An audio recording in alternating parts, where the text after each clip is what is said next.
हजरत खुबाब गरीब आदमी थे।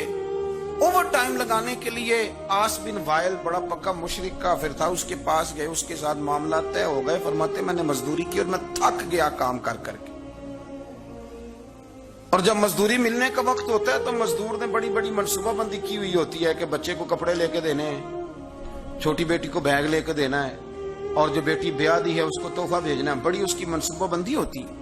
वो कमेटी बंदा साल पूरा इंतजार करता है, और कमेटी वाला अगर कहे ना 10,000 कम ले लो, बंदा कहता यार तेरी मेहरबानी, मैंने तो सारे पैसों का बैलेंस किया होगा और बड़ी मैंने इंतजार किया है कि ये दिन कब आएगा, और तू मुझे कह रहा है थोड़े कम ले लो। और बड़ा बंदे की शिद्दत भरा इंतजार होता है। आते हैं तो चाहे वो 1 घंटा ही खुशी रहे, लेकिन वो रहती। कहते मैंने मेहनत की, मैं थक गया, मजदूरी की, वजूद मेरा चकनाचूर हो गया। और जब मैं पैसे लेने के लिए आस बिन वाइल के पास गया, मैंने कहा मेरे पैसे दे दो। कहने लगा नहीं देता। सुनो क्यों नहीं देता? उसने कहा मैंने नहीं देने पैसे। कहते हैं मैंने कहा यार मैंने मजदूरी की है, मेरे बच्चे इंतजार कर रहे हैं और कितने दिन लगा के मैंने तेरा काम खत्म किया, मेरे पैसे दे। हजरत खुबाब कहते हैं वो मैंने इसरार किया तो कहने लगा मेरी एक शर्त है, उस शर्त पे पैसे दूंगा। वो क्या? कहने लगा तू नबी पाक का कलमा पढ़ना छोड़ दे। हजरत खुबाब रदी अल्लाह तआला अन्हु फरमाते मैंने उसे कहा कि अगर मैं तेरी बात ना मानूं तो कहने लगा मैं पैसे नहीं दूंगा। हजरत खुबाब फरमाते मुझे अल्लाह की इज्जत की कसम, मुझे उसकी बात का दुख भी कोई नहीं हुआ। अल्लाह करे मैं आपको समझा सकूं कि मैं क्या कह रहा हूं। और यार बंदे का दिल टूट जाता है, इंसान कमजोर पड़ जाता है, मायूसी होती है। लेकिन फरमाते मुझे कोई मायूसी, कोई परेशानी, कोई तकलीफ। और शारहीन ने लिखा है कि वो फरमाते मैं वापस आया तो एक सहाबी मुझे कहने लगे 2 मिनट के लिए क्या ही देना था, पैसे तो ले लेते, इस्लाम हिकमत का भी तो सबक देता है ना। और मैंने कहा छोड़ो, 4 पैसों के लिए मैं 2 मिनट के लिए भी मदीने वाले रसूल का इनकार नहीं कर सकता, 2 मिनट के लिए भी इनकार नहीं कर सकता। पैसों का क्या है, अल्लाह फिर अता कर देगा। हजरत सुहैब बिन सन्नान रूमी हुजूर के सहाबी हैं, रूम से मक्के आए थे और बड़ी मुशक्कत करके माल कमाया। बहुत सारे लोग मेहनत करके भी कमाते हैं, चले कुछ लोग गलत तरीके से भी पैसा जमा करते हैं, लेकिन एक बहुत बड़ी तादाद उन लोगों की जो मुशक्कत भी करते हैं। और मैं कई ऐसे लोगों को जानता हूं जो बड़े मालदार हैं पर सवेरे अपने मजदूरों से पहले उठते हैं, जाके ड्यूटी करते हैं, काम काज करते हैं, करना पड़ता है। और वो कहते हैं ना पहुंचे तो मजदूर काम ही नहीं करते। ये सारे काम वो करते हैं, मुशक्कत के साथ आगे जाते हैं। और फिर उनको ना वो जो आशियाना उन्होंने बनाया होता है, और आदमी छोटे लेवल से ऊपर जाए तो उसने जो कि हर चीज खुद मैनेज की होती है, उसे बड़ा प्यार हो जाता है अपने आशियाने से, उस गुलदस्ते थे कि मैंने यार एक गरीब आदमी थे, मेहनत की, जद्दोजहद की, मक्के आके माल कमाया,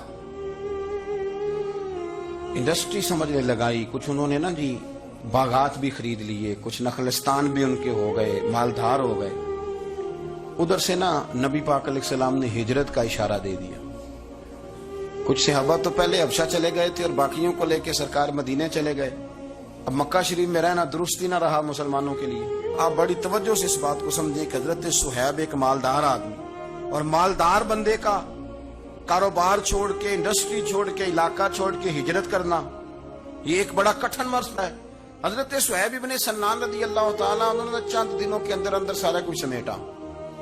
जो पैसे थे, दौलत थी, कटरियों में बांधी, ऊंट के ऊपर रखी, फरमाया जा रहे हैं भाई। और जब आप मक्का मुकरमा से निकलने लगे तो अबू जाल बहुत सारे लोगों को लेकर के आ गया, कहने लगा आपको नहीं जाने देंगे, आप इधर ही रहें। और यहाँ एक मैं मुआशी बात भी कर दूं, हमारे हुक्मरान मईशत की बड़ी बात करते हैं। अबू जाल जाहिलों का बाप था, और उसे भी इतना पता था कि इन्वेस्टर को मुल्क से भगाया नहीं जाता, ये उसे भी पता था।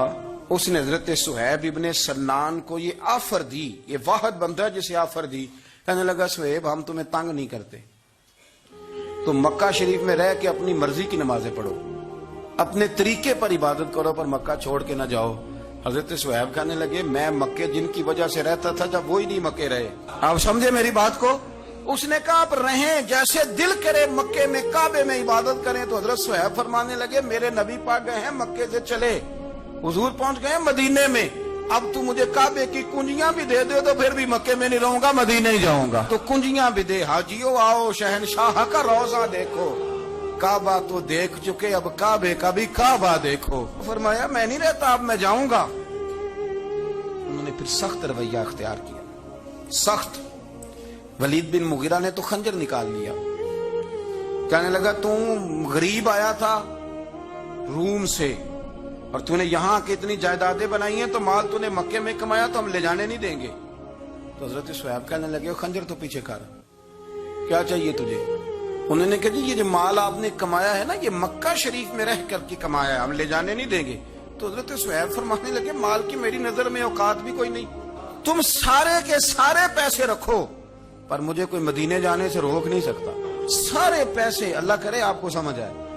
آج تو لوگ تھوڑا سا وہ 1.5-2 لاکھ روپیہ لگتا ہے حاضری دے کے حرم شریف کی آ جاتے ہیں، اس کے باوجود وہ کہتے ہیں کیا بات ہے، میری بڑی شان ہے، لیکن دیکھو مدینے جانے کی قیمت کتنی تھی۔ سارا ہی مال دے آئے، سارا ہی مال، اور ہر شے دے دی، حتیٰ کہ اونٹ سے کجاوا بھی اتار لیا ابو جہل نے، کجاوا بھی اتار لیا۔ کجاوے کے بغیر اونٹ کا سفر بڑا مشکل ہوتا تھا، عرب کے اندر پسینہ بڑا سخت آتا تھا، تہمت والے لوگ ہوتے تھے، اذیت ہوتی تھی، لیکن بغیر کجاوے کے سفر کر کے جب مدینے پہنچے نا تو نبی پاک صلی اللہ علیہ وسلم نے فرمایا صہیب تو جو تجارت کر کے آیا نا، جو کاروبار تو آج کر کے آیا ہے، یہ کاروبار سمجھنا نا کہ میں بڑی قیمت ادا کر کے آیا ہوں، فرمایا تو نے مال تھوڑا خرچ کیا ہے پر اللہ کو بھی راضی کر لیا، اللہ کے رسول کو بھی راضی کر لیا، یہ نہ سمجھنا کہ میں نے بڑے پیسے۔ رسول کائنات صلی اللہ علیہ وسلم نے فرمایا صہیب آج جو تجارت کی ہے بڑی نفع والی کی ہے، تو نے پیسے تھوڑے لگائے ہیں اور رب رسول کو راضی کر لیا ہے، تھوڑے پیسے۔ تو صحابہ کرام نے نا وہ کمٹمنٹ تھی ان کی دین کے ساتھ کہ کوئی چیز انہیں پیچھے ہٹا سکتی۔ وہ حضرت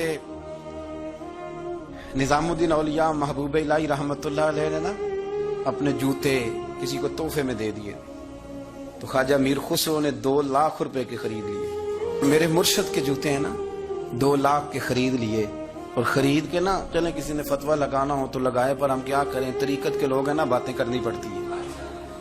امامہ شریف کے اندر جوتے رکھ لیے، ٹوپی کے اوپر ایک جوتا ادھر رکھا ایک ادھر رکھا، اور اوپر پگڑی باندھ لی، اوپر پگڑی شہر تیرے دے ٹکڑے منگ ساں تے تیرے کتیاں دے پیر چومے ساں، اوپر پگڑی باندھ لی۔ خواجہ نظام صاحب تقریر کر رہے تھے، واز کر رہے تھے، تو حضرت امیر خسرو بھی آ کے بیٹھ گئے، تو فرماتے ہیں میرے دل میں خیال تھا کہ بڑا خوش نصیب ہوں، 2 لاکھ کے جوتے خریدے ہیں مرشد کے، اور اس زمانے میں 1 روپے کے 4 جوتے آتے تھے، 2 لاکھ کے جوتے خریدے ہیں، بڑا خوش بخت ہوں۔ تو خواجہ صاحب تقریر کرتے کرتے میری طرف منہ کر کہنے لگے امیر خسرو جتنا تیرا میرا پیار ہے نا، تو نے کوئی قیمت نہیں ڈالی، ویسے تو کو ساڈا مول نہیں پایا، بس 2 لاکھ اتنا تیرا میرا پیار ہے۔ اب آپ کو میں کیسے سمجھاؤں کہ یہ بھی ایک مزہ ہے، یہ بھی ایک وادی ہے، اور یہ بھی ایک کیفیت ہے، جو اتر جاتا ہے وہ اس کو تھوڑا سا سمجھ جاتا ہے کہ تو ساڈا کو مول نہیں پایا بیلیا 2 لاکھ۔ حضرت امیر خسرو رو پڑے، کہنے لگے حضور میں بھکاری سا بندہ ہوں، جیب میں تھے ہی 2 لاکھ، غریب سا آدمی ہوں، تھے ہی 2۔